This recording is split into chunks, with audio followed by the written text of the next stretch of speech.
আপনিও কি মনে করেন যে মানুষ রাগ করে না সেই আসলে ভালো মানুষ?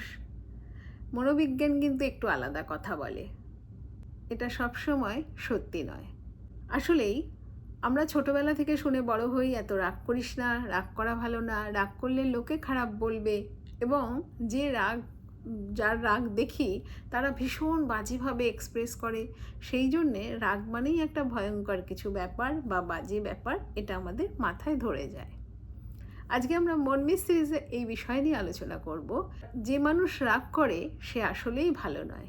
এটা সম্পূর্ণ একটা মিথ। আমরা দেখি যে কেন এটা মিথ বা কীভাবে সত্যিকারের ভালো মানুষ বলতে কাদের বোঝায়।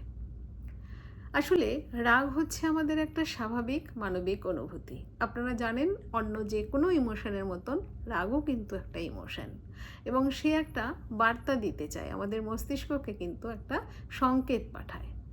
কখন সেই সংকেতটা পাঠায়? যখন আমাদের প্রয়োজনটা পূরণ হয় না, তখন রাগ হতে পারে। ২ নম্বর হচ্ছে যখন আমাদের সীমা লঙ্ঘন হয়ে যাচ্ছে, তখনও আমাদের রাগ হতে পারে।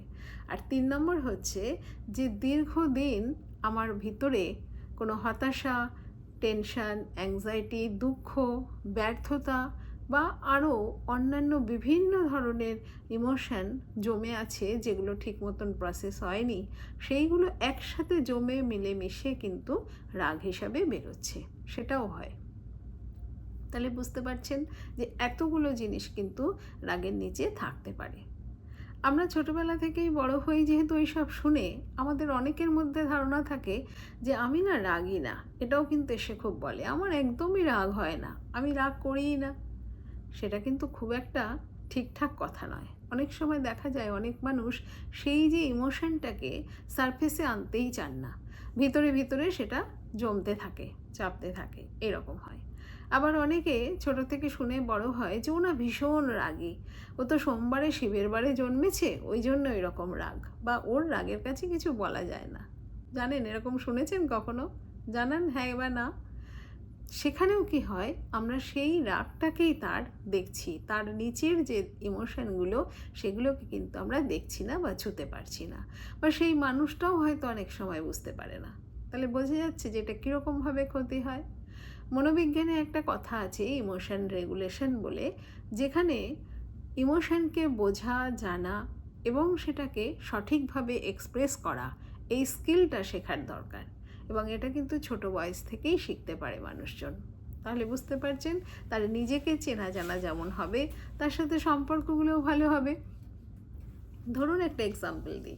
দীর্ঘদিন আমাকে কেউ উপেক্ষা করছে বা আমার কথা শুনছে না, আমি তাকে বোঝাতে চাইছি, সে বুঝছে না, এরকম হচ্ছে। আমি হয়তো রোজই টুকটাক করে কিছু বলছি, কিন্তু সেটা খুব একটা কাজের হচ্ছে না। কোনো একদিন প্রচণ্ড রাগ করে বললাম যে তুমি তো একদমই আমার কথা শোনো না, যাচ্ছা তাই করো, আমাকে বুঝো না, এইসব নানান কথা, একটা কথা দিয়ে শুরু হয়ে আরও অনেক কিছু বলে ফেলি। খুব একটা কাজ হয় না, একটুখানি হয়, একদিন হয়, পরের দিন আবার যেকে সেই হয়ে যায়, একই কাজ হতে থাকে।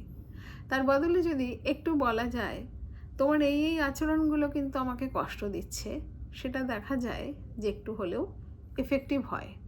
তারপরেও যাদের না হবে তাদের তো অবশ্যই পরবর্তী স্টেপটা জানতে হবে বা নিতে হবে।